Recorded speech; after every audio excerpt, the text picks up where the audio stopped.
നമസ്കാരം സുഹൃത്തുക്കളെ, എന്റെ പേര് Ashwathi. Welcome to Harshitham Edutech. പുതിയ SCERT 8ാം ക്ലാസ് സോഷ്യൽ ചാപ്റ്റർ 8 ദേശീയ പ്രസ്ഥാനവും കേരളവും, ഈ ഒരു ചാപ്റ്ററാണ് ഡിസ്കസ് ചെയ്യാൻ പോകുന്നത്. വളരെ പ്രധാനപ്പെട്ട ചാപ്റ്റർ ആണ്. ക്ലാസ്സിലേക്ക് പോകാം. ആദ്യം തന്നെ ഒരു പ്രതിമയുടെ ചിത്രമാണ് കാണിച്ചിരിക്കുന്നത്. ഇത് 1741 കുളച്ചലിൽ വെച്ച് നടന്ന ഒരു വിപ്ലവത്തിന്റെ ചിത്രം, അതായത് കുളച്ചൽ യുദ്ധത്തിന്റെ ചിത്രമാണ് കാണിച്ചിരിക്കുന്നത്. തിരുവിതാംകൂറുകാർ ഡച്ചുകാരെ പരാജയപ്പെടുത്തിയ യുദ്ധമാണ് കുളച്ചൽ യുദ്ധം. നടന്ന വർഷം 1741. അപ്പൊ 1741 കുളച്ചലിൽ വെച്ച് തിരുവിതാംകൂർ സേന ഡച്ചുകാരെ പരാജയപ്പെടുത്തിയതിന്റെ ഓർമ്മയ്ക്കായി തിരുവനന്തപുരത്ത് പാങ്ങോടുള്ള സൈനിക ക്യാമ്പിൽ സ്ഥാപിച്ചിരിക്കുന്ന പ്രതിമയാണിത്. അപ്പൊ യൂറോപ്യൻ രാജ്യങ്ങളിൽ നിന്നുള്ള ആൾക്കാർ ഇന്ത്യയിൽ അല്ലെങ്കിൽ കേരളത്തിൽ എത്തുകയും കച്ചവടം നടത്തുകയും പിന്നീട് കേരളത്തിന്റെ രാഷ്ട്രീയ അധികാരം പിടിച്ചടക്കുകയും ചെയ്തു. അപ്പൊ കേരളത്തിൽ ആധിപത്യം ഉറപ്പിക്കാൻ എത്തിയ യൂറോപ്യന്മാരിൽ മേൽക്കൈ ആർക്ക് തന്നെ ആയിരുന്നു? ബ്രിട്ടീഷുകാർക്കായിരുന്നു. അന്ന് കേരളം തിരുവിതാംകൂർ, കൊച്ചി, മലബാർ എന്നീ പ്രദേശങ്ങളായിട്ടാണ് വിഭജിച്ചു കിടന്നത്. മലബാർ പ്രദേശം ഇംഗ്ലീഷ് ഈസ്റ്റ് ഇന്ത്യ കമ്പനിയുടെ നേരിട്ടുള്ള ഭരണത്തിന് കീഴിലും കൊച്ചിയും തിരുവിതാംകൂറും നാട്ടുരാജ്യങ്ങൾ ബ്രിട്ടീഷ് മേൽക്കോയ്മ അംഗീകരിച്ചുകൊണ്ടുള്ള രാജഭരണത്തിന് കീഴിലുമായിരുന്നു. അപ്പൊ മലബാർ പ്രദേശം ബ്രിട്ടീഷുകാരുടെ അല്ലെങ്കിൽ ഇംഗ്ലീഷ് ഈസ്റ്റ് ഇന്ത്യ കമ്പനിയുടെ നേരിട്ടുള്ള ഭരണത്തിന് കീഴിലും കൊച്ചിയും തിരുവിതാംകൂറും ബ്രിട്ടീഷ് മേൽക്കോയ്മ അംഗീകരിച്ചുകൊണ്ടുള്ള രാജഭരണത്തിന് കീഴിലുമായിരുന്നു. ബ്രിട്ടീഷുകാരോട് പോരാടിയ നേതാക്കൾ ആരൊക്കെ? എന്തിനു വേണ്ടിയിട്ടാണ് അവർ ബ്രിട്ടീഷുകാരോട് പോരാടിയത്? അപ്പൊ ആദ്യകാല കലാപങ്ങളിലേക്ക് പോകാം. ആദ്യം തന്നെ പുരളിമലയിലെ പൂമരങ്ങൾ എന്ന കവിതയിൽ നിന്നും എടുത്ത കുറച്ച് വരികളാണ് കൊടുത്തിരിക്കുന്നത്. പി കുഞ്ഞിരാമൻ നായരാണ് പുരളിമലയിലെ പൂമരങ്ങൾ എന്ന കവിതയുടെ രചയിതാവ്. വളരെ ഇമ്പോർട്ടന്റ്. പുരളിമല എന്ന് കേൾക്കുമ്പോൾ തന്നെ ഏത് കലാപമാണിത്? പഴശ്ശി കലാപത്തെ കുറിച്ചാണ് പറഞ്ഞിരിക്കുന്നത്. അപ്പൊ ഈ വരികളൊന്ന് നോക്കിയാലോ. ഒട്ടും മറന്നില്ല ഞങ്ങൾ ഇന്നും നെടും കോട്ടയം നാട്ടിലെ കേസരി വീരനെ, ഹൃത്തിലെ ചെഞ്ചോര നീരിലി സ്വാതന്ത്ര്യ വിത്തുമുളപ്പിച്ച കർഷക വീരനെ, സ്വാതന്ത്ര്യ ലബ്ധിതൻ ലഹരിയിൽ പാടെ മറന്നു മലയാളിയെങ്കിലും. പി കുഞ്ഞിരാമൻ നായർ, പുരളിമലയിലെ പൂമരങ്ങൾ എന്ന കവിതയുടെ രചയിതാവാര്? പി കുഞ്ഞിരാമൻ നായർ. അപ്പൊ ആരെ കുറിച്ചാണ്? കോട്ടയം കേരളവർമ്മ പഴശ്ശിരാജയെ കുറിച്ചാണ്.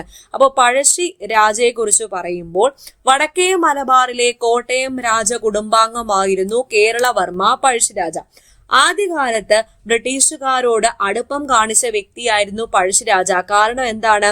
മൈസൂർ ഭരണാധികാരികൾ ഈ മലബാർ, ചിറക്കൽ, കോട്ടയം, കുറുമ്പനാട്, വയനാട്, കോഴിക്കോട്, ഏറനാട്, പൊന്നാനി, വള്ളൂരാട്, പാലക്കാട് എന്ന സ്ഥലങ്ങൾ ചേർന്നതാണ് മലബാർ.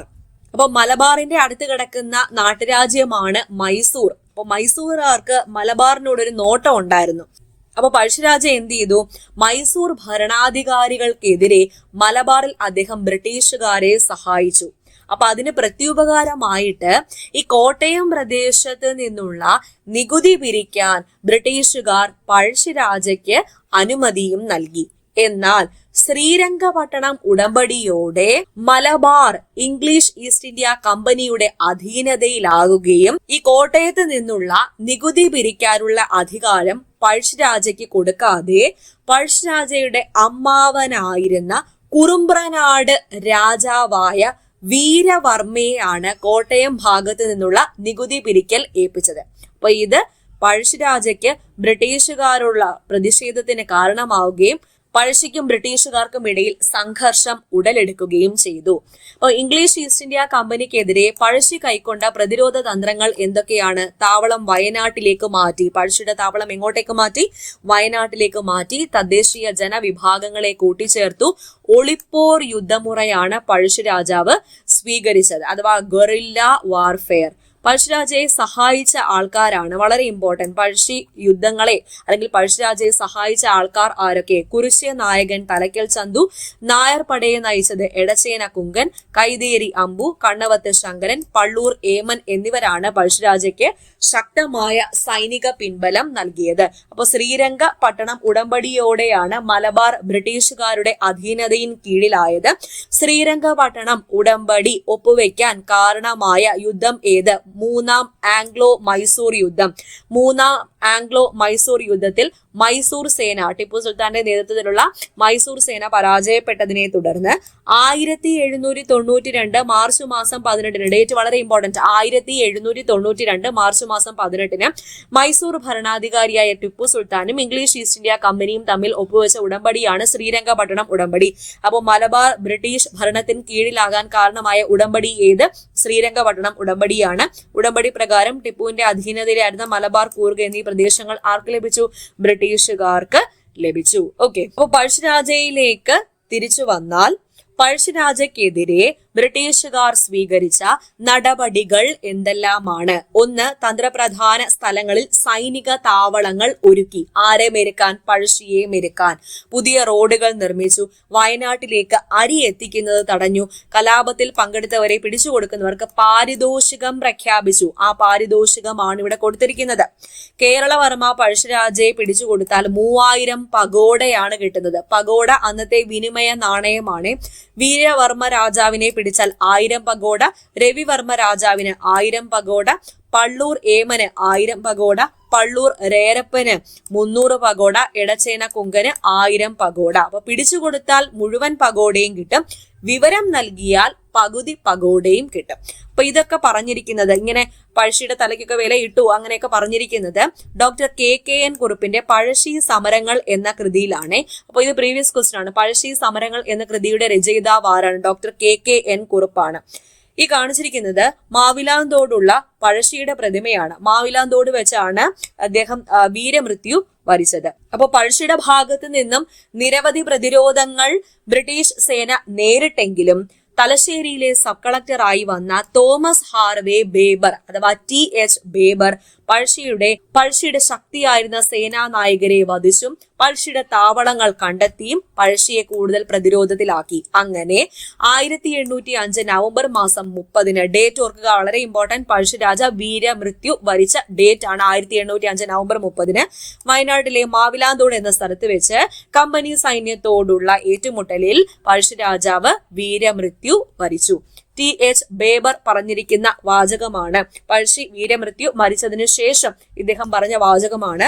അയാൾ ഒരു കലാപകാരിയാണെങ്കിലും ഈ രാജ്യത്തെ പ്രകൃത്യാ നിലവിലുള്ള നാടുവാഴികളിൽ ഒരാൾ എന്ന നിലയിൽ നിലം പതിച്ച ശത്രുവിനോട് കാണിക്കാറുള്ളതിൽ നിന്നും വ്യത്യസ്തമായി അദ്ദേഹത്തെ പരിഗണിക്കേണ്ടതുണ്ട് എന്ന് എനിക്ക് തോന്നി. ഇപ്രകാരം പറഞ്ഞത് ആരാണ്?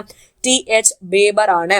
അപ്പൊ പഴശ്ശിയുടെ ശരീരം ഔദ്യോഗിക ബഹുമതികളോടെ മാനന്തവാടിയിൽ സംസ്കരിച്ചതിനെ കുറിച്ച് മലബാർ പ്രിൻസിപ്പൽ കളക്ടർ തോമസ് വാർഡന് ബേബർ എഴുതിയ കത്തിന്റെ ഒരു ഭാഗമാണ് ഈ കത്ത്. അപ്പൊ ഈ കത്ത് എഴുതിയിരിക്കുന്നത് 1805 ഡിസംബർ മാസം 31 പഴശ്ശിരാജാവ് വീരമൃത്യു വരിച്ചത് 1805 നവംബർ 30 ഈ കത്ത് എഴുതിയത് 1805 ഡിസംബർ മാസം 31. ബേബർ എഴുതിയ കത്താണ്. ആർക്ക്? മലബാർ പ്രിൻസിപ്പൽ കളക്ടർ തോമസ് വാർഡന് ഇദ്ദേഹം എഴുതിയ കത്താണ്. ഓക്കെ, അടുത്തത് വേലുത്തമ്പി ദളവയിലേക്ക് വന്നാൽ തിരുവിതാംകൂർ ഭരിച്ചിരുന്ന ബാലരാമവർമ്മ മഹാരാജാവിന്റെ ദളവ അഥവാ പ്രധാനമന്ത്രിയായിരുന്നു വേലുത്തമ്പി.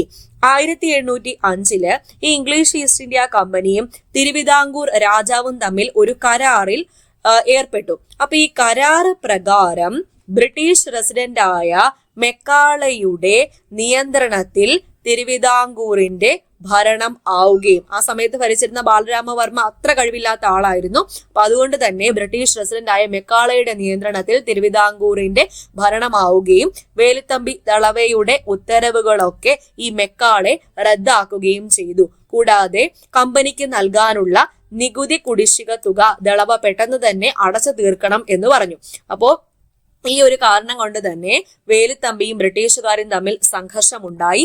വേലുത്തമ്പി കൊച്ചിയിലെ പ്രധാനമന്ത്രിയായ പാലിയത്തച്ഛന്റെ കൂട്ടുകൂടി പിടിച്ചു. അവിടെയും പാലിയത്തച്ഛനും ഈ സമാനമായ അനുഭവം ഉണ്ടായിട്ടുണ്ടായിരുന്നു. അപ്പോൾ ഇവര് രണ്ടുപേരും രഹസ്യധാരണയിൽ ഏർപ്പെടുകയും ഒരു സംയുക്ത സൈന്യം, കൊച്ചിയും തിരുവിതാംകൂറും കൂടെ ഒരു സംയുക്ത സൈന്യം ഉണ്ടാക്കുകയും കൊച്ചിയിലെ മെക്കാളയുടെ ക്യാമ്പ് ആക്രമിക്കുകയും ചെയ്തു. പക്ഷെ മെക്കാളെ അതിൽ കുടുങ്ങിയോ? ഇല്ല, മെക്കാളെ രക്ഷപ്പെട്ടു. ഇനി തുടർന്ന് 1809 ജനുവരി മാസം 11 വേലുത്തമ്പി ദളവ തിരുവിതാംകൂറിലെ കുണ്ടറയിൽ വെച്ച് ഒരു വിളംബരം പുറപ്പെടുവിച്ചു. അതാണ് കുണ്ടറ വിളംബരം. ഇവിടെ കൊടുത്തിട്ടുണ്ട്. കൊല്ലവർഷം 948 മകരം 1-നാണ് കുണ്ടറ വിളംബരം വേലുത്തമ്പി ദളവ പുറപ്പെടുവിച്ചത്. എന്താണ് ഈ വിളംബരത്തിൽ പറഞ്ഞിരിക്കുന്നത്? തിരുവിതാംകൂറിനെ സംരക്ഷിക്കുന്നു എന്ന് അവകാശപ്പെടുന്ന ബ്രിട്ടീഷുകാർ നാടിനെ കൊള്ളയടിക്കുകയാണെന്നും ഇവർ തുടർന്നാൽ നാട് നശിക്കുമെന്നും ഇവർക്കെതിരെ രാജഭക്തരും ദേശസ്നേഹികളും ആയുധമെടുത്ത് പോരാട്ടത്തിന് തയ്യാറാകണം എന്നുമാണ് ഈ വിളംബരത്തിലൂടെ തിരുവിതാംകൂറിലെ ദളവയായ ആരാഹ്വാനം ചെയ്തത്? വേലുത്തമ്പി ദളവ ആഹ്വാനം ചെയ്തത്. അതായത് സായുധ വിപ്ലവത്തിന് ഒരുങ്ങണം, ബ്രിട്ടീഷുകാർക്കെതിരെ സായുധ സമരത്തിന് ഒരുങ്ങണം എന്നതാണ് ചുരുക്കം കുണ്ടറ വിളംബരത്തിലൂടെ വേലുത്തമ്പി ജനങ്ങളെ അറിയിച്ചത്. എന്നാൽ തിരുവിതാംകൂർ രാജാവിന് ദളവയുടെ ഇത്തരം നീക്കങ്ങൾ ഇഷ്ടമല്ലായിരുന്നു. പക്ഷേ വേലുത്തമ്പി എന്ത് ചെയ്തു? ഈ കാര്യങ്ങളൊക്കെ പറഞ്ഞിട്ട് കൂടെ നിൽക്കണം എന്നൊക്കെ പറഞ്ഞിട്ട് നാട്ടുകാരെ തന്റെ കൂടെ നിർത്തിയിട്ട് ബ്രിട്ടീഷുകാരോട് പോരാട്ടം തുടർന്നു. അധികം നാൾ അത് നീണ്ടു നിന്നില്ല. പാലിയത്തച്ഛനുമായിട്ട് സഖ്യം ഉണ്ടാക്കിയില്ലേ, പക്ഷെ പാലിയത്തച്ഛൻ ഈ സഖ്യത്തിൽ നിന്നും പിന്മാറി, കുറച്ച് ആൾക്കാരും പിന്മാറി. കൂടാതെ ദളവ പദവിയിൽ നിന്നും രാജാവ് വേലുത്തമ്പിയെ നീക്കം ചെയ്യുകയും ചെയ്തു. തിരുവിതാംകൂറിന്റെയും കമ്പനിയുടെയും സംയുക്ത സൈന്യം വേലുത്തമ്പി ദളവയുടെ മണ്ണടിയിലെ ഭവനം വളഞ്ഞപ്പോൾ അദ്ദേഹം അവർക്ക് പിടികൊടുക്കാതെ അദ്ദേഹം ആത്മഹത്യ ചെയ്യുകയാണ് ചെയ്തത്. അതാണ് വേലുത്തമ്പിയുടെ കാര്യം. ഇനി കൊച്ചിയിലേക്ക് വന്നു കഴിഞ്ഞാൽ കൊച്ചിയിലെ പ്രധാനമന്ത്രിയായിരുന്നു പാലിയത്തച്ഛൻ. പാലിയത്തച്ഛൻ എന്നത് ഒരു സ്ഥാനപ്പേര് പോലെയാണ്. കൊച്ചി രാജ്യത്തെ പാലിയം എന്ന നായർ തറവാട്ടിലെ കാരണവന്മാരെ വിളിച്ചിരുന്ന പേരാണ് പാലിയത്തച്ഛൻ.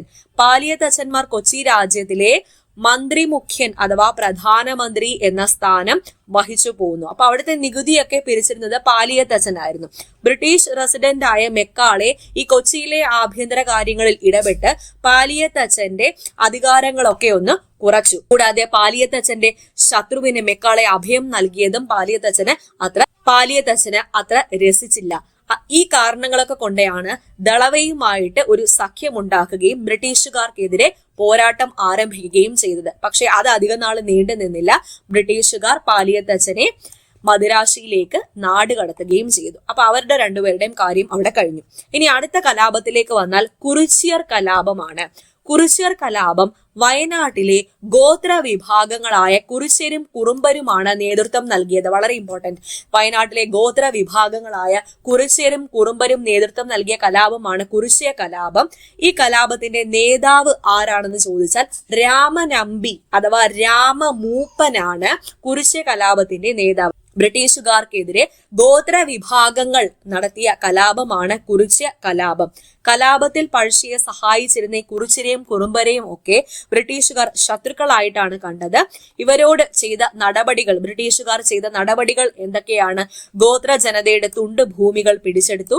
പരമ്പരാഗത കൃഷി രീതികൾ തുടരാൻ ഇവരെ അനുവദിച്ചില്ല. നികുതിയായി സാധനങ്ങൾക്ക് പകരം പണം ആവശ്യപ്പെട്ടു. അപ്പൊ കുറിച്യ കലാപം ആരംഭിച്ച വർഷം 1812. അപ്പൊ ഇത്രയൊക്കെ ചെയ്തപ്പോഴത്തേക്കും ഈ കുറിച്യരും കുറുമ്പരും ഒന്നും വെറുതെ ഇരുന്നില്ല.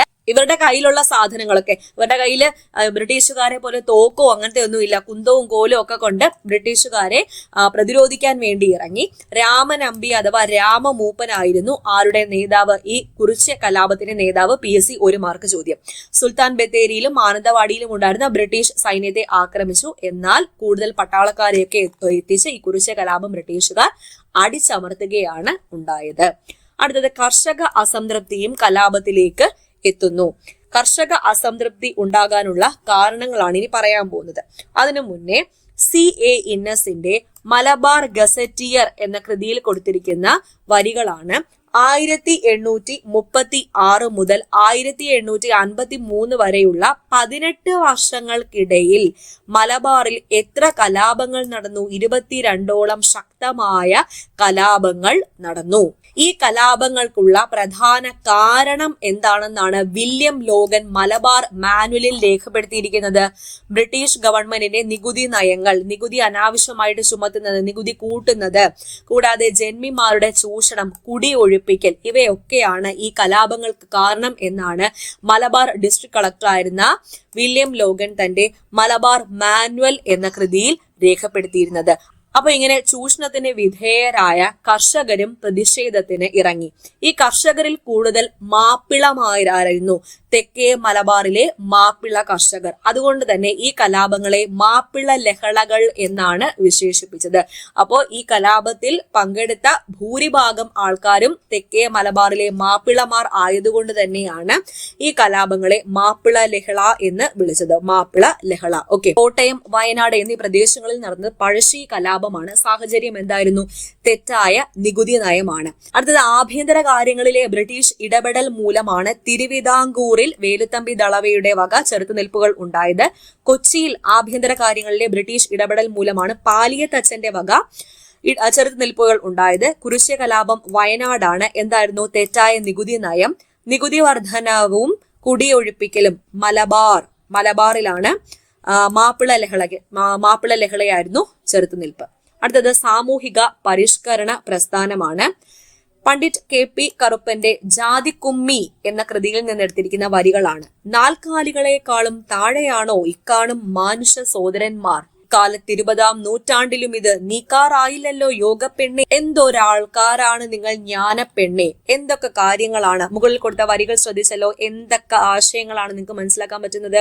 കേരളത്തിൽ നിലനിന്നിരുന്ന സാമൂഹിക അവസ്ഥയെ പ്രതിപാദിക്കുന്ന വരികളല്ലേ ഇത്? 19-20 നൂറ്റാണ്ടുകളിലെ സാമൂഹിക അവസ്ഥ.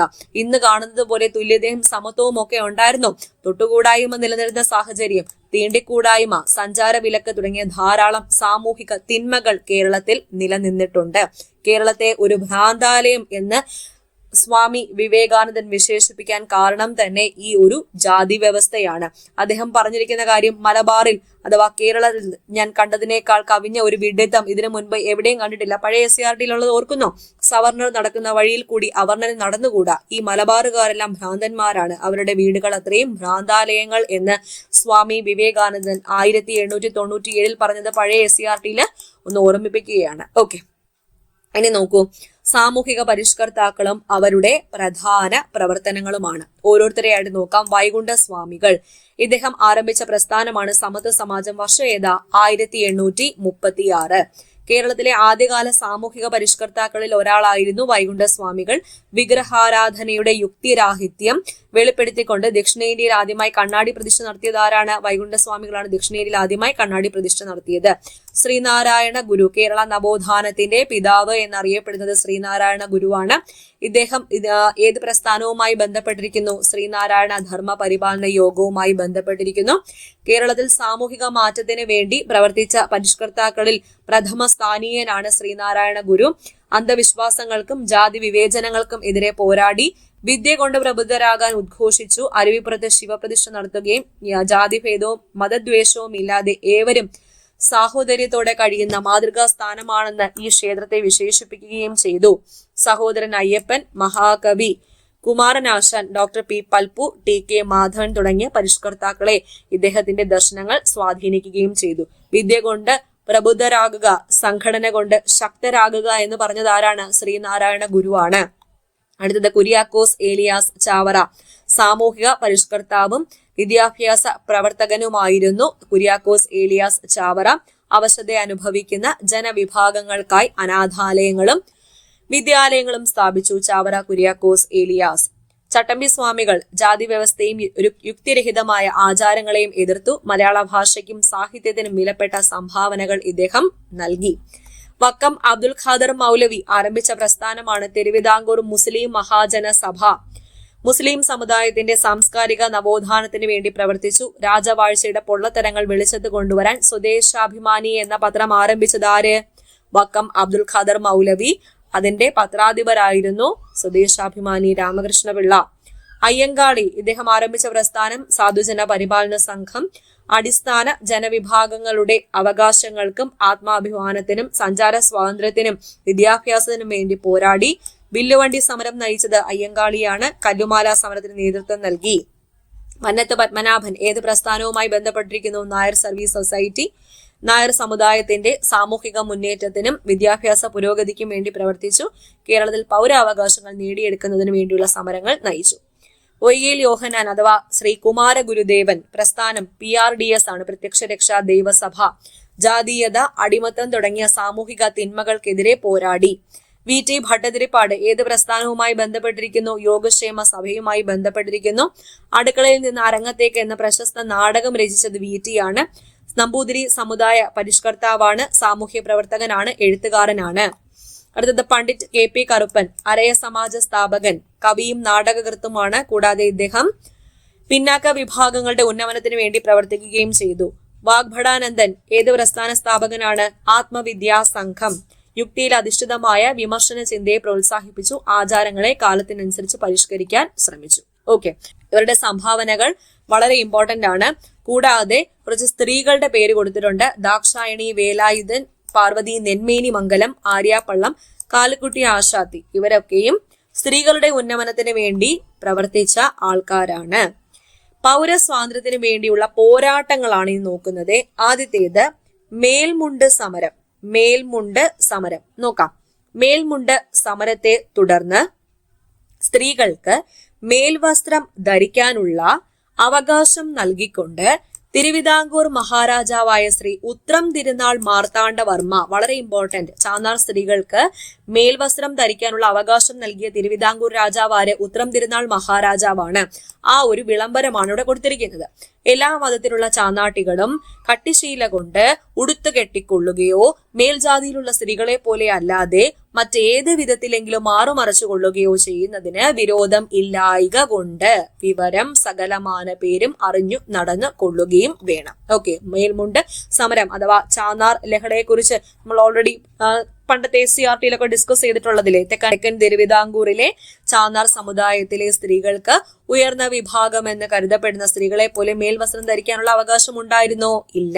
ക്രിസ്ത്യൻ മിഷണറിമാരുടെ പിന്തുണയോടെ പൊതുസ്ഥലങ്ങളിൽ മേൽമുണ്ട് ധരിച്ച് പ്രത്യക്ഷപ്പെട്ട ചാന്നാർ സ്ത്രീകൾ ഉയർന്ന വിഭാഗം എന്ന് കരുതപ്പെടുന്നവർ ആക്രമിച്ചു. കൂടാതെ ഇതിനെ തുടർന്നാണ് മേൽമുണ്ട് സമരം നടന്നത്.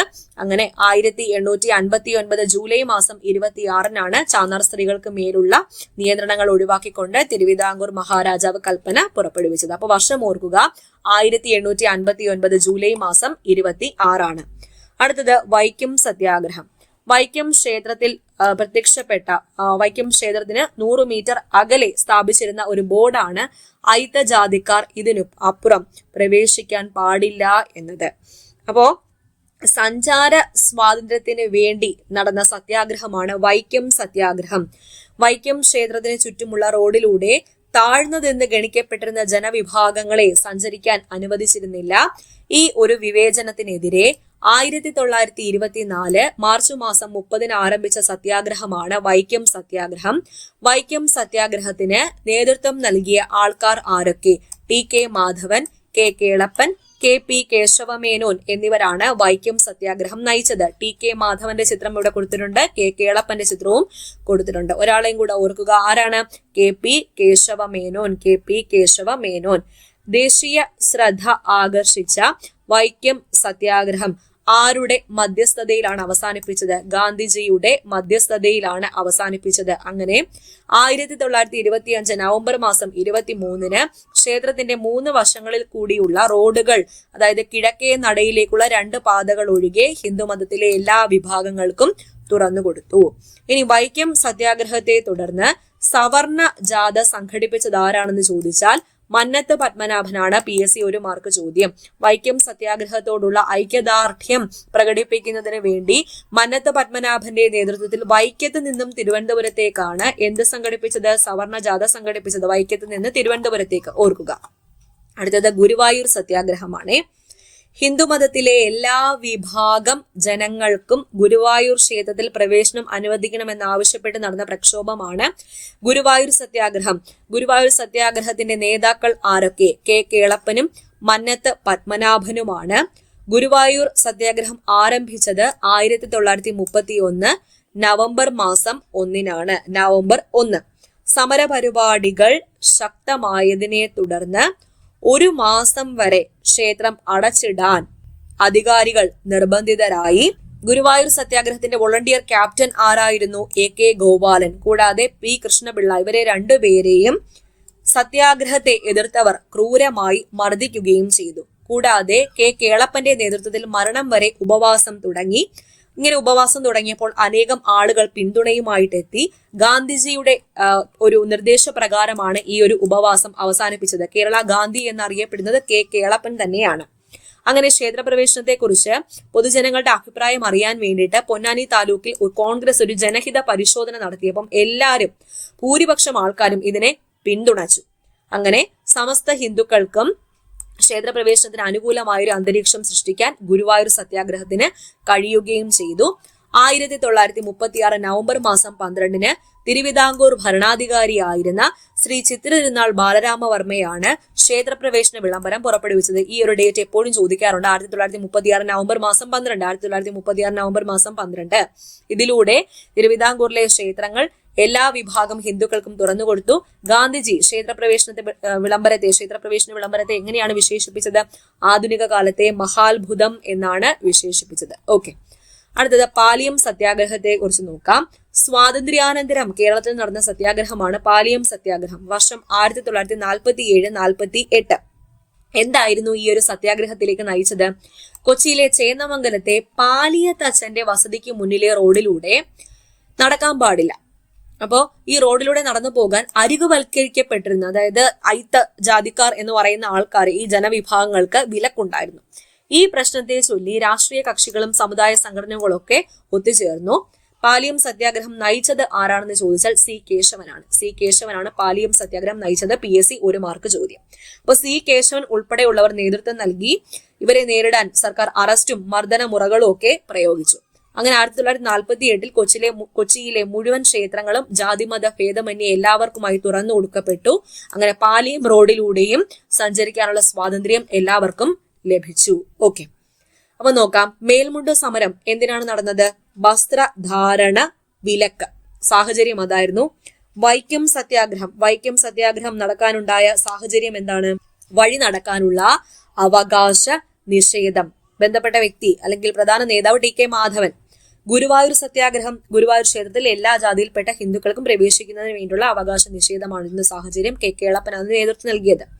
അടുത്ത പാലിയം സത്യാഗ്രഹവും എന്ത് തന്നെയാണ്? വഴി നടക്കലാണ്. ഓക്കെ, PSC നിരവധി തവണ ചോദിച്ചിട്ടുള്ള ചോദ്യമാണ്. വരിക സഹചരെ സഹന സമര സമയമായി എന്ന വരികൾ രചിച്ചത് ആര്? അംഷി നാരായണ പിള്ളയാണ്. 1930 ഉപ്പു സത്യാഗ്രഹത്തിന്റെ ഭാഗമായി നടന്ന ജാഥയിൽ ആലപിക്കാൻ അംഷി നാരായണ പിള്ള എഴുതിയ വരികളാണ് വരിക സഹചരെ സഹന സമര സമയമായി കരളുറച്ചു കൈകൾ കോർത്ത് കാൽനടയ്ക്ക് പോകുന്ന ബ്രിട്ടനെ വിരട്ടുവിൻ, ചട്ടമൊക്കെ മാറ്റുവിൻ, ദുഷ്ടനീതി വിപ്ലവത്തിനൊട്ടുമേ നിലച്ചിടാം, ഉപ്പു നാം കുറുക്കണം, ആര് വന്ന ദൃക്കിലും അല്പവും കൊടുത്തിടാതെ കോപിയാതെ നിൽക്കണം. ഈ വരികൾ രചിച്ചത് ആര്? റിപ്പീറ്റിംഗ് ചോദ്യം പറയൂ. അംഷി നാരായണ പിള്ളയാണ് രചിച്ചത്. അപ്പൊ സത്യാഗ്രഹികൾ ഈ ഗാനം ആലപിച്ച് അതുപോലെ മുദ്രാവാക്യം മുഴക്കിയൊക്കെയാണ് പയ്യന്നൂർ കടപ്പുറത്തേക്ക് ഉപ്പു കുറുക്കാനായി നടന്നു നീങ്ങിയത്. ഇവിടെ 2 പേരെ കൊടുത്തിട്ടുണ്ട്. C Sankaran Nair, Chettur Sankaran Nair, barrister GP Pillai എന്നിവർ. കേരളത്തിലേതുപോലെ തന്നെ ദേശീയ തലത്തിലും കോൺഗ്രസിൽ ശ്രദ്ധേയമായ മലയാളി സാന്നിധ്യം ഉണ്ടായിരുന്നു. INCയുടെ പ്രസിഡന്റായ ഏക മലയാളി അല്ലെങ്കിൽ ആദ്യ മലയാളി എന്നൊക്കെ ചോദിച്ചാൽ സി ശങ്കരൻ നായരനാണ്. അമരാവതി കോൺഗ്രസ് സമ്മേളനം, ബാരിസ്റ്റർ GP പിള്ള ഇവരൊക്കെ പ്രധാനിമാരായിരുന്നു. മലബാറിലേക്ക് വന്നാൽ കേരളത്തിലെ ഇതര പ്രദേശങ്ങളെ അപേക്ഷിച്ച് മലബാറിൽ കുറച്ചുകൂടി കൂടുതൽ കരുത്തുറ്റ പ്രസ്ഥാനമായിരുന്നു. മലബാറിൽ ദേശീയ പ്രസ്ഥാനം കൂടുതൽ കരുത്തുറ്റതായിരുന്നു. മലബാറിൽ ജില്ലാ കോൺഗ്രസ് കമ്മിറ്റി രൂപീകരിച്ചു. ഹോം റൂൾ ലീഗിന്റെ പ്രവർത്തനങ്ങളൊക്കെ മലബാറിൽ ഉണ്ടായിരുന്നു.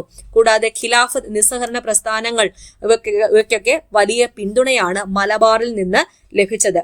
സമരത്തിന് സ്ത്രീകളുടെയും വിദ്യാർത്ഥിനികളുടെ ഒക്കെ മികച്ച പങ്കാളിത്തം ഉണ്ടായിരുന്നു. C Kunhirama Menon, K Kelappan, U Gopala Menon, KP Kesava Menon, Muhammad Abdurahman Sahib, E Moidu Moulavi, അതുപോലെ മൊയ്യാരത്ത് ശങ്കരൻ ഇവരൊക്കെയായിരുന്നു മലബാറിലെ പ്രധാന നേതാക്കൾ. അപ്പൊ മലബാറിലെ ദേശീയ പ്രസ്ഥാനത്തിന്റെ പ്രധാന നേതാക്കൾ ആരൊക്കെയാണെന്ന് ചോദിച്ചാൽ C Kunhirama Menon, K Kelappan, U Gopala Menon, KP Kesava Menon, Muhammad Abdurahman Sahib, E Moidu Moulavi, Moyyarath Sankaran എന്നിവരൊക്കെയായിരുന്നു പ്രധാന നേതാക്കൾ. ഗാന്ധിജിയുടെ നേതൃത്വത്തിൽ സിവിൽ നിയമലംഘന പ്രസ്ഥാനത്തിന്റെ ഭാഗമായിട്ട് ഉപ്പു സത്യാഗ്രഹം നടന്നപ്പോൾ അത് കേരളത്തിലും അതിന്റെ അലയൊലികളൊക്കെ ഉണ്ടായി. കേരളത്തിൽ ഉപ്പു സത്യാഗ്രഹത്തിന്റെ പ്രധാന കേന്ദ്രം മലബാറിലെ പയ്യന്നൂരായിരുന്നു. 2ാം ബർദോളി എന്നറിയപ്പെടുന്നത് പയ്യന്നൂരാണ്. K കേളപ്പനാണ് പയ്യന്നൂരിൽ ഉപ്പു സത്യാഗ്രഹത്തിന് നേതൃത്വം നൽകിയത്. അപ്പൊ കേരളത്തിന്റെ നാനാഭാഗങ്ങളിൽ നിന്നും ആൾക്കാര് പയ്യന്നൂർ കടപ്പുറത്തേക്ക് എത്തിച്ചേർന്നു. കോഴിക്കോട് കടപ്പുറത്ത് ഉപ്പ് നിയമം ലംഘിച്ച് ഉപ്പുണ്ടാക്കിയത് ആരാണ്? മുഹമ്മദ് അബ്ദുറഹ്മാൻ സാഹിബാണ്. മുഹമ്മദ് അബ്ദുറഹ്മാൻ സാഹിബ്. അപ്പൊ ജനങ്ങൾക്ക് നേരെ പോലീസിന്റെ ക്രൂര മർദ്ദനമുണ്ടായി. കൂടാതെ വിദേശ വസ്ത്ര ബഹിഷ്കരണം, മദ്യഷാപ്പ് പിക്കറ്റിംഗ്, ഖാദി പ്രചരണമൊക്കെ ഈ ഒരു സമരത്തിന്റെ ഭാഗമായിട്ട് നടന്നു. ഗാന്ധിജി ആദ്യമായിട്ട് കേരളത്തിൽ എത്തിയ വർഷം ഏതാണ്? 1920. എന്തിനു വേണ്ടിയിട്ടാണ് ഗാന്ധിജി ആദ്യമായിട്ട് കേരളത്തിൽ എത്തിച്ചേർന്നത്? നിസ്സഹരണ ഖിലാഫത്ത് സമരത്തിന്റെ പ്രചരണാർത്ഥമാണ് ഗാന്ധിജി കേരളത്തിൽ എത്തിച്ചേർന്നത്. ഗാന്ധിജിയുടെ കൂടെ ഉണ്ടായിരുന്ന വ്യക്തി ആരാണ്? മൗലാന ഷൗക്കത്ത് അലിയാണ്. അപ്പൊ ഗാന്ധിജിയുടെ ആദ്യത്തെ കേരള സന്ദർശനം നടന്ന വർഷം 1920. 5 തവണ ഗാന്ധിജി കേരളം സന്ദർശിച്ചിട്ടുണ്ട്. അവസാനം വന്നത് എപ്പോഴാണ്? ക്ഷേത്രപ്രവേശന വിളംബരവുമായിട്ട് ബന്ധപ്പെട്ട്. ഇന്ത്യക്കാർ വ്യത്യസ്ത മതസ്ഥരെങ്കിലും നമ്മുടെ മാതൃഭൂമിയുടെ സന്തതികളാണെന്നും നമ്മുടെ സുഖദുഃഖങ്ങൾ ഒന്നാണെന്നും പ്രശ്നങ്ങൾ ഒന്നാണെന്നും നേതാക്കൾ ഉദ്ബോധിപ്പിച്ചപ്പോൾ അത്യാവേശത്തോടെയാണ് ജനങ്ങൾ അത് സ്വീകരിച്ചത്. മലബാർ കലാപത്തിലേക്ക് പോകാം. മലബാർ കലാപത്തെ തുടർന്ന് കേരളത്തിൽ ഉണ്ടായ ദാരുണമായ സംഭവമാണ് വാഗൺ ട്രാജഡി അഥവാ വാഗൺ കൂട്ടക്കൊല. ബ്രിട്ടീഷ് പോലീസ് ഓഫീസർ ഹിച്ച്കോക്കിന്റെ മേൽനോട്ടത്തിൽ 100ഓളം തടവുകാരെ തിരൂരിൽ നിന്ന് മലബാറിന് പുറത്തുള്ള ജയിലിലേക്ക് കൊണ്ടുപോകാൻ വേണ്ടിയിട്ട് കാറ്റും വെളിച്ചവും കടക്കാത്ത ചരക്ക് തീവണ്ടിയിൽ കുത്തിക്കയറ്റി. യാത്രാമധ്യേ ശ്വസിക്കാൻ വായുവോ കുടിക്കാൻ ഒരിറ്റ് വെള്ളമോ ഇല്ലാതെ ബോഗിയിൽ വെച്ച് പകുതിയിലധികം പേരാണ് മരണപ്പെട്ടത്. ഈ ഒരു സംഭവമാണ് വാഗൺ ട്രാജഡി. ഇപ്പൊ മലബാറില് ബ്രിട്ടീഷ് വിരുദ്ധ ജന്മി വിരുദ്ധ പ്രക്ഷോഭം നടന്നു. അതാണ് മലബാർ കലാപം എന്ന പേരിൽ അറിയപ്പെട്ടത്. 1921 ഏറനാട്, വള്ളുവനാട്, പൊന്നാനി താലൂക്കുകളിലായിട്ടാണ് ഈ ഒരു കലാപം നടന്നത്. ഈ കലാപത്തിൽ ഏർപ്പെട്ട കർഷകരുൾപ്പെടെ നിരവധി പേരെ ആര് കൊന്നൊടുക്കി? ജന്മിമാരും ബ്രിട്ടീഷ് ഗവൺമെന്റ് ഉദ്യോഗസ്ഥരും ഒക്കെ കൊന്നൊടുക്കി. ഈ മലബാർ കലാപത്തിന് നേതൃത്വം നൽകിയവരിൽ പ്രമുഖരായിരുന്നു ആലി മുസലിയാർ, വാര്യംകുന്നത്ത് കുഞ്ഞഹമ്മദ് ഹാജി, അതുപോലെ MP നാരായണ മേനോൻ എന്നിവർ. ഇവരെ അടിച്ചമർത്താൻ വേണ്ടിയിട്ട് MSP ഫോം ചെയ്തു, അതായത് മലബാർ സ്പെഷ്യൽ പോലീസ് ഫോം ചെയ്തു. കൂടാതെ പട്ടാളത്തെയൊക്കെ ഉപയോഗിച്ചിട്ടാണ് ബ്രിട്ടീഷുകാർ ഈ ഒരു കലാപത്തെ അടിച്ചമർത്തിയത്. തിരൂരങ്ങാടി, പൂക്കോട്ടൂർ, പാണ്ടിക്കാട് സംഘർഷം മലബാർ കലാപകാലത്ത് നടന്ന പ്രധാന സംഭവങ്ങളായിരുന്നു. ഓർക്കുക, തിരൂരങ്ങാടി, പൂക്കോട്ടൂർ, പാണ്ടിക്കാട് സംഘർഷം. പൂക്കോട്ടൂരിലെ ഖിലാഫത്ത് കമ്മിറ്റി സെക്രട്ടറി ആയിരുന്ന വടക്കേ വീട്ടിൽ മുഹമ്മദിനെ മോഷണ കുറ്റം ചുമത്തി അറസ്റ്റ് ചെയ്യാൻ ബ്രിട്ടീഷുകാർ ശ്രമിച്ചതിനെ തുടർന്ന് തിരൂരങ്ങാടിയിലും പിന്നീട് പൂക്കോട്ടൂരും പാണ്ടിക്കാടുമൊക്കെ ബ്രിട്ടീഷ് പോലീസും ജനങ്ങളും തമ്മിൽ ഏറ്റുമുട്ടി. മലബാർ കലാപത്തെ തുടർന്ന് നടന്ന സംഭവമാണ് പൂക്കോട്ടൂർ കലാപം. പൂക്കോട്ടൂർ യുദ്ധസ്മാരകം ആണ് ഇത്. പൂക്കോട്ടൂര് സ്ഥിതി ചെയ്യുന്ന പൂക്കോട്ടൂർ യുദ്ധ സ്മാരകമാണ് ഇത്. ഇതൊക്കെ മലബാർ കലാപ സമയത്തുണ്ടായ സംഭവങ്ങളാണ്. അടുത്തത് ക്വിറ്റ് ഇന്ത്യ സമരം. 1942 ഓഗസ്റ്റ് മാസം 9 അഖിലേന്ത്യാ വ്യാപകമായിട്ട് ക്വിറ്റ് ഇന്ത്യ സമരം ആരംഭിച്ചത്. അതിനെ തുടർന്ന് ഗാന്ധിജിയും പ്രമുഖ നേതാക്കളും ഒക്കെ അറസ്റ്റ് ചെയ്യപ്പെട്ടു. കേരളത്തിൽ മലബാർ, കൊച്ചി, തിരുവിതാംകൂർ മേഖലകളില് വിദ്യാർത്ഥികളും സ്ത്രീകളും ഉൾപ്പെട്ട ജനവിഭാഗങ്ങൾ സമരത്തിൽ സജീവമായിട്ട് പങ്കെടുത്തു. ക്വിറ്റ് ഇന്ത്യ സമരവുമായിട്ട് ബന്ധപ്പെട്ട് കേരളത്തിൽ നടന്ന പ്രധാന സംഭവമാണ് Keezhariyur bomb case. Keezhariyur bomb കേസുമായി ബന്ധപ്പെട്ട അറസ്റ്റിലായ വ്യക്തിയാണ് ഡോക്ടർ KB മേനോൻ. വളരെ ഇമ്പോർട്ടന്റ്, ഡോക്ടർ KB മേനോൻ. ഇപ്പൊ എന്തായിരുന്നു ഈ Keezhariyur bomb case? Quit India സമരകാലത്ത് കോഴിക്കോട് ജില്ലയിലെ കൊയിലാണ്ടിക്കടുത്തുള്ള കീഴരിയൂരിൽ വെച്ച് ഒരു വിഭാഗം സമരക്കാർ ബോംബ് നിർമ്മിച്ചു. വിവിധയിടങ്ങളിൽ ആളപായമില്ലാതെ ബോംബ് പൊട്ടിച്ച് ബ്രിട്ടീഷുകാരെ ഭയപ്പെടുത്തുകയായിരുന്നു ലക്ഷ്യം. എന്നാൽ 1942 നവംബർ 17 ബ്രിട്ടീഷുകാരെ വിറപ്പിച്ച ഈ സ്ഫോടനങ്ങൾ നടന്നത്. അപ്പോ ഇതിന് പിന്നിൽ പ്രവർത്തിച്ച ഡോക്ടർ KB മേനോനെ അറസ്റ്റ് ചെയ്തു, കഠിനമായി ശിക്ഷിക്കുകയും ചെയ്തു. ഇനി കൊച്ചിയിലേക്ക് പോയാൽ രാജവാഴ്ച നിലനിന്നിരുന്ന സ്ഥലമായിരുന്നു കൊച്ചി. ഇവിടെ ബ്രിട്ടീഷ് ഭരണാധികാരം സ്ഥാപിക്കപ്പെട്ടതു മുതൽ അതിനെതിരെ ജനകീയ പ്രക്ഷോഭങ്ങൾ കൊച്ചിയിൽ ഉണ്ടായി. സദ്ഭരണം സ്ഥാപിക്കുക എന്നതായിരുന്നു ആദ്യകാല പ്രക്ഷോഭങ്ങളുടെ ലക്ഷ്യം. പിന്നീട് രാഷ്ട്രീയ അവകാശങ്ങൾ നേടിയെടുക്കാൻ വേണ്ടിയിട്ടുള്ള സമരങ്ങളും ആരംഭിച്ചു. കൊച്ചിയിൽ നടന്ന സമരമാണ് ഇലക്ട്രിസിറ്റി സമരം. അപ്പൊ ഇലക്ട്രിസിറ്റി സമരം എന്താണ് ഇലക്ട്രിസിറ്റി സമരത്തിലേക്ക് നയിച്ചത്? കൊച്ചിയിലെ ദിവാനായിരുന്ന RK ഷൺമുഖം ചെട്ടി തൃശൂരിലെ വൈദ്യുതി വിതരണ ചുമതല ചന്ദ്രിക എന്ന് പറയുന്ന ഒരു സ്വകാര്യ കമ്പനിയെ ഏൽപ്പിച്ചു. ഇതിനെതിരെ 1936 നടന്ന സമരമാണ് ഇലക്ട്രിസിറ്റി സമരം. ഈ സമരത്തെ ഗവൺമെന്റ് അടിച്ചമർത്തി. എങ്കിൽ കൂടി ജനങ്ങളെ പ്രക്ഷോഭ രംഗത്ത് ഇറക്കാൻ ഈ ഒരു സമരം സഹായകമായി, ഇലക്ട്രിസിറ്റി സമരം. ഇനി കൊച്ചി രാജ്യ പ്രജാമണ്ഡലം. കൊച്ചി രാജ്യ പ്രജാമണ്ഡലം ഫോം ചെയ്ത വർഷം 1941. എന്തായിരുന്നു ലക്ഷ്യം? ഉത്തരവാദ ഭരണം നേടിയെടുക്കുക എന്ന ലക്ഷ്യത്തോടെയാണ് ഇങ്ങനെ ഒരു സംഘടന രൂപീകരിച്ചത്. ഈ സംഘടനയുടെ പ്രവർത്തനങ്ങൾക്ക് നേതൃത്വം നൽകിയ വ്യക്തികൾ ആരൊക്കെ? വളരെ ഇമ്പോർട്ടന്റ്. ഇക്കണ്ട വാര്യർ, പനമ്പിള്ളി ഗോവിന്ദ മേനോൻ, വി ആർ കൃഷ്ണൻ എഴുത്തച്ഛൻ. ഇക്കണ്ട വാര്യർ, പനമ്പിള്ളി ഗോവിന്ദ മേനോൻ, വി ആർ കൃഷ്ണൻ എഴുത്തച്ഛൻ എന്നിവരാണ് കൊച്ചി രാജ്യ പ്രജാമണ്ഡലത്തിന്റെ പ്രവർത്തനങ്ങൾക്ക് നേതൃത്വം നൽകിയത്. ഉത്തരവാദ ഭരണം സ്ഥാപിക്കുക എന്നതായിരുന്നു ലക്ഷ്യം.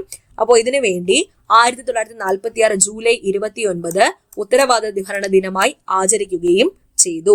ഈ പ്രജാമണ്ഡലം പിന്നീട് എന്ത് ചെയ്തു? INC-യിൽ ലയിച്ചേ. ഇക്കണ്ട വാര്യർ പ്രധാനമന്ത്രിയായി കൊച്ചിയിൽ ആദ്യത്തെ കോൺഗ്രസ് മന്ത്രിസഭ അധികാരമേൽക്കുകയും ചെയ്തു. ഇക്കണ്ട വാര്യരായിരുന്നു പ്രധാനമന്ത്രി. തിരുവിതാംകൂറിലേക്ക് വന്നാൽ, തിരുവിതാംകൂറിൽ ജനങ്ങളുടെ രാഷ്ട്രീയ ബോധത്തെ തട്ടിയുണർത്തിയ 2 സംഭവങ്ങളാണ്, ആദ്യകാല സംഭവങ്ങളാണ് മലയാളി മെമ്മോറിയലും ഈഴവ മെമ്മോറിയലും. മലയാളി മെമ്മോറിയലിന് നേതൃത്വം നൽകിയത് ബാരിസ്റ്റർ GP പിള്ളയും ഈഴവ മെമ്മോറിയലിന് നേതൃത്വം നൽകിയത് ഡോക്ടർ P പൽപ്പുവുമാണ്. മലയാളി മെമ്മോറിയൽ 1891 ജനുവരി 1 മലയാളി മെമ്മോറിയൽ ഒപ്പിട്ട് രാജാവിന് സമർപ്പിച്ചത്.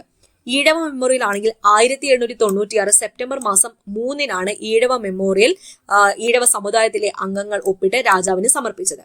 അപ്പൊ എന്തായിരുന്നു മലയാളി മെമ്മോറിയലിന്റെ ആവശ്യം? തിരുവിതാംകൂറിലെ സർക്കാർ ജോലികളിൽ തിരുവിതാംകൂറുകാർക്ക് മതിയായ പ്രാധാന്യം നൽകുക. ഈഴവ മെമ്മോറിയൽ ഈഴവ സമുദായത്തിൽപ്പെട്ട ആൾക്കാർക്ക് സർക്കാർ ജോലിയിൽ പ്രാതിനിധ്യം നൽകുക. ഇത്രയായിരുന്നു. അപ്പോൾ ഈ 6 പോയിന്റ്സ് വളരെ ഇമ്പോർട്ടന്റ് ആണ്. ഇനി നിവർത്തനം അഥവാ അബ്സ്റ്റൻഷൻ എന്താണ്? നിവർത്തന പ്രക്ഷോഭം. തിരുവിതാംകൂറിൽ നടന്ന ശക്തമായ ഒരു പ്രക്ഷോഭമായിരുന്നു നിവർത്തന പ്രക്ഷോഭം അഥവാ അബ്സ്റ്റൻഷൻ മൂവ്മെന്റ്. നിവർത്തനം എന്ന വാക്ക്, ഈ പേര് നൽകിയത് ആരാണ്? വളരെ ഇമ്പോർട്ടന്റ്. IC ചാക്കോ എന്ന ഭാഷാ പണ്ഡിതനാണ് ഈ ഒരു പേര് നൽകിയത്. സിവിൽ നിയമലംഘനത്തിൽ നിന്നും നിസ്സഹരണത്തിൽ നിന്നും വേർതിരിച്ച് കാണിക്കാനാണ് ഈ ഒരു പ്രക്ഷോഭത്തെ നിവർത്തനം എന്ന് വിശേഷിപ്പിച്ചത്. ഈ ഒരു പേര് നൽകിയത് IC ചാക്കോയാണ്. നിവർത്തന പ്രക്ഷോഭം നടന്ന വർഷം 1932. ക്രിസ്ത്യൻ വിഭാഗത്തിൽപ്പെട്ട ആൾക്കാരും മുസ്ലിം വിഭാഗത്തിൽപ്പെട്ട ആൾക്കാരും ഈഴവ വിഭാഗത്തിൽപ്പെട്ട ആൾക്കാരും ഒരുമിച്ച് ചേർന്ന് സംയുക്തമായിട്ട് ആരംഭിച്ച പ്രക്ഷോഭമാണ് തിരുവിതാംകൂറിൽ നടന്ന ശക്തമായ രാഷ്ട്രീയ പ്രക്ഷോഭം. എന്തായിരുന്നു ഇവരുടെ ആവശ്യം? നിയമസഭയിലും സർക്കാർ ഉദ്യോഗങ്ങളിലും ജനസംഖ്യ ആനുപാതികമായിട്ട് സംവരണം വേണം എന്നതായിരുന്നു ആവശ്യം. ഈ പ്രക്ഷോഭത്തിന് നേതൃത്വം നൽകിയ വ്യക്തികൾ important. C Kesavan, NV Joseph, PK Kunju എന്നിവരാണ് നേതൃത്വം നൽകിയത്. ഇങ്ങനെ തിരുവിതാംകൂറിൽ ഉത്തരവാദ ഭരണത്തിന് വേണ്ടി പ്രവർത്തനങ്ങൾ നടക്കുകയും ഇതിന് നേതൃത്വം നൽകിയത് തിരുവിതാംകൂർ സ്റ്റേറ്റ് കോൺഗ്രസുമായിരുന്നേ. അപ്പൊ തിരുവിതാംകൂറിൽ ഉത്തരവാദ ഭരണത്തിന് വേണ്ടിയുള്ള പ്രവർത്തനങ്ങൾക്ക് നേതൃത്വം നൽകിയത് ആരാണ്? തിരുവിതാംകൂർ സ്റ്റേറ്റ് കോൺഗ്രസ് ആണ്. തിരുവിതാംകൂർ സ്റ്റേറ്റ് കോൺഗ്രസ്. തിരുവിതാംകൂർ സ്റ്റേറ്റ് കോൺഗ്രസിന്റെ ആദ്യത്തെ പ്രസിഡന്റ് ആരാണെന്ന് ചോദിച്ചാൽ പട്ടം താണുപിള്ളയാണ്. പട്ടം താണുപിള്ള. സ്വദേശാഭിമാനി പത്രസ്ഥാപകൻ ആരാണ്? വക്കം അബ്ദുൽ ഖാദർ മൗലവി. ഇതിന്റെ പത്രാധിപരായിരുന്നു സ്വദേശാഭിമാനി K രാമകൃഷ്ണപിള്ള. സർക്കാരിന്റെ തെറ്റായ നയങ്ങളെയും അഴിമതികളെയും പത്രത്തിലൂടെ ഇദ്ദേഹം തുറന്നു കാട്ടി. തിരുവിതാംകൂർ ദിവാനായ P രാജഗോപാലാചാര്യയെ ഇദ്ദേഹം നിശിതമായി വിമർശിച്ചു. അതിനെ തുടർന്ന് ഇദ്ദേഹത്തെ നാട് കടത്തുകയും ഈ സ്വദേശാഭിമാനി പത്രം നിരോധിക്കുകയും ചെയ്തു. ഓക്കെ, അടുത്തത് കോൺഗ്രസ് സോഷ്യലിസ്റ്റ് പാർട്ടി. K കേളപ്പന്റെ നേതൃത്വത്തിൽ 1934 ഫോം ചെയ്ത പാർട്ടിയാണ്. സോഷ്യലിസ്റ്റ് ആശയങ്ങളിൽ തൽപരരായ കോൺഗ്രസ് പ്രവർത്തകർ രൂപീകരിച്ച പാർട്ടി. അതായത് ഇന്റർനാഷണൽ കോൺഗ്രസിന്റെ ഉള്ളിൽ തന്നെ ഉയർന്നു വന്ന പാർട്ടിയാണ് കോൺഗ്രസ് സോഷ്യലിസ്റ്റ് പാർട്ടി. ഈ വിഭാഗത്തെ നയിച്ചത് ആരൊക്കെ? P Krishnapillai, EMS, AK Gopalan എന്നിവരാണ് ഈ കോൺഗ്രസ് സോഷ്യലിസ്റ്റ് പാർട്ടിയെ നയിച്ചത്. പുന്നപ്ര വയലാർ സമരം 1946 നടന്ന സമരമാണ്.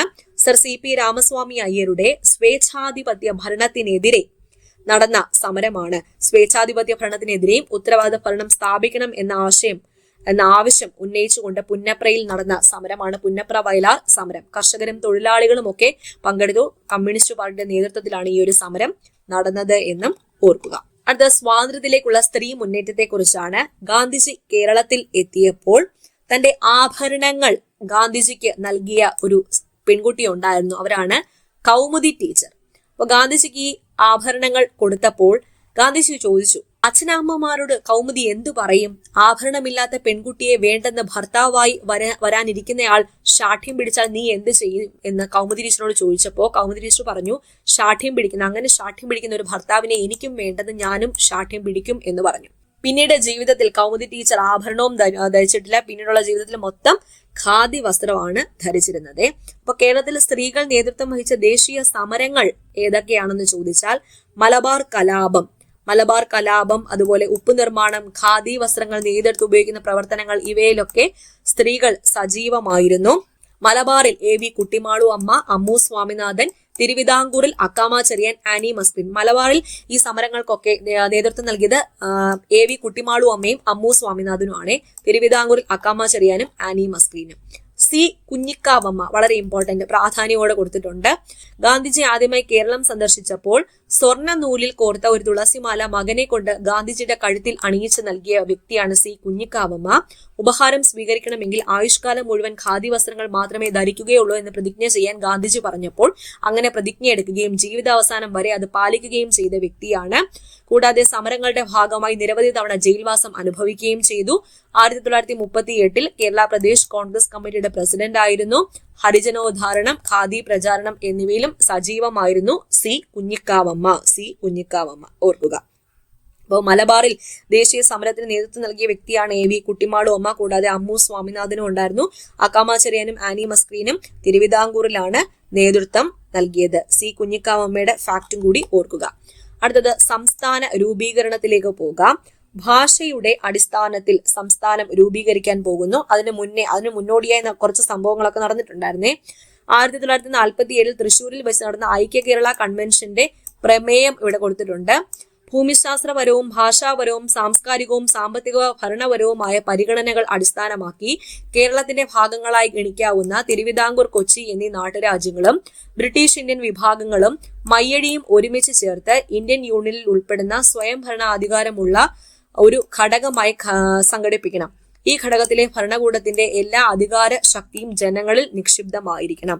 ഇത് 1947 തൃശ്ശൂരിൽ വെച്ച് നടന്ന ഐക്യ കേരള കൺവെൻഷന്റെ പ്രമേയമാണ്. അപ്പൊ 1921 ഒറ്റപ്പാലത്ത് വെച്ച് അഖില കേരള പ്രവിശ്യ സമ്മേളനം നടന്നു. ഇതില് മലബാർ, കൊച്ചി, തിരുവിതാംകൂർ എന്നിവിടങ്ങളിൽ നിന്നുള്ള ആൾക്കാരൊക്കെ പങ്കെടുത്തു.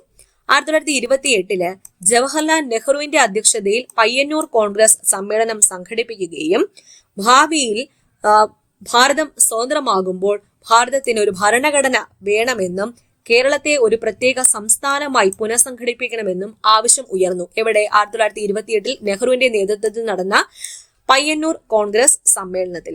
അങ്ങനെ ഐക്യ കേരളം എന്ന ലക്ഷ്യം നേടിയെടുക്കുന്നതിന് വേണ്ടി പ്രവർത്തിക്കുന്ന ഒരു കമ്മിറ്റി രൂപീകരിക്കുകയും വിവിധ സ്ഥലങ്ങളിൽ അതിന്റെ കൺവെൻഷനുകൾ സ്ഥാപിക്കുകയും ചെയ്തു. 1949 ജൂലൈ 1 തിരുക്കൊച്ചി സംയോജനം നടന്നത്. തിരുവിതാംകൂറും കൊച്ചിയും കൂടി സംയോജിച്ചത് 1949 ജൂലൈ 1. PSC 1 മാർക്ക് ചോദ്യം നോട്ട് ചെയ്ത് വെച്ചോളൂ. സ്വാതന്ത്ര്യാനന്തരം ഇന്ത്യയിൽ ഭാഷ അടിസ്ഥാനത്തിൽ സംസ്ഥാനങ്ങൾ രൂപീകരിക്കാൻ വേണ്ടിയിട്ട് ഒരു കമ്മീഷൻ രൂപീകരിച്ചു. ആ കമ്മീഷന്റെ പേരാണ് ഫസൽ അലി കമ്മീഷൻ. ഈ കമ്മീഷന്റെ ശുപാർശ പ്രകാരം മലബാറിനെയും തിരുക്കൊച്ചിയെയും കൂടി സംയോജിപ്പിച്ച് കേരളം ഫോം ചെയ്തത് 1956 നവംബർ 1 അടുത്ത പറയാൻ പോകുന്ന പോയിന്റ് വളരെ ഇമ്പോർട്ടന്റ്. തിരുവിതാംകൂറിന്റെ ഭാഗമായിരുന്ന തോവാള, അഗസ്തീശ്വരം, കൽക്കുളം, വിളവൻകോട് കേരള സംസ്ഥാനം ഫോം ചെയ്തപ്പം ഈ താലൂക്കുകൾ തിരുവിതാംകൂറിന്റെ ഭാഗമായിരുന്നു. ഇവയെല്ലാം ഇന്നത്തെ തമിഴ്നാട്, അന്ന് മദിരാശി സംസ്ഥാനം, അതിന്റെ കൂടെ കൂട്ടിച്ചേർത്തു. തെക്കൻ കാനറ അഥവാ തെക്കൻ കർണാടകത്തിന്റെ ഭാഗമായിരുന്ന കാസർഗോഡ് താലൂക്കിനെ കേരളത്തിനും കൊടുത്തു. ഇത് വളരെ ഇമ്പോർട്ടന്റ് ആണ്, എപ്പോഴും ചോദിക്കാറുണ്ട്. തമിഴ്നാടിന് കൊടുത്ത സ്ഥലങ്ങൾ, കർണാടകത്തിൽ നിന്നും കേരളത്തിന് കിട്ടിയ താലൂക്ക്. ഇനി ഇവിടെ ഒരു കല്ല് വെച്ചിട്ടുണ്ട്, കൊതിക്കല്ല്. കൊതിക്കല്ല് എന്നാൽ കോ എന്നാൽ കൊച്ചി, തി എന്നാൽ തിരുവിതാംകൂർ. അതായത് കൊച്ചി, തിരുവിതാംകൂർ നാട്ടുരാജ്യങ്ങളുടെ അതിർത്തിയിൽ സ്ഥാപിച്ചിരുന്ന കല്ലാണ് ഇത് കൊതിക്കല്ല്. അപ്പൊ അതിർത്തിയിൽ സ്ഥാപിക്കപ്പെട്ടിരിക്കുന്ന കല്ലുകളാണ് കൊതിക്കല്ല്. കോ എന്നാൽ കൊച്ചി, തി എന്നാൽ തിരുവിതാംകൂർ എന്നിവയെ സൂചിപ്പിക്കുന്നു. അങ്ങനെ കേരളം ഫോം ചെയ്തു എന്ന് പറഞ്ഞു 1956 നവംബർ 1. കേരളത്തിൽ 1957 ഫെബ്രുവരി, മാർച്ച് മാസങ്ങളിൽ പൊതു തെരഞ്ഞെടുപ്പ് നടന്നു.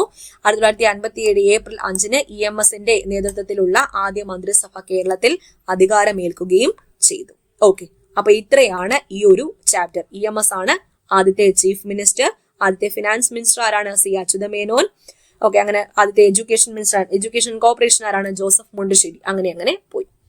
അപ്പൊ ഇത്രയാണ് ഈ ഒരു ചാപ്റ്റർ. വളരെ പ്രാധാന്യം അർഹിക്കുന്ന ചാപ്റ്റർ ആണെന്ന് കണ്ടപ്പോൾ തന്നെ മനസ്സിലായല്ലോ, പഠിച്ചപ്പോൾ തന്നെ മനസ്സിലായല്ലോ. നന്നായിട്ട് തന്നെ പഠിച്ച് മനസ്സിലാക്കിക്കൊള്ളാം. അടുത്ത ക്ലാസ്സിൽ വീണ്ടും കാണാം. Thank you.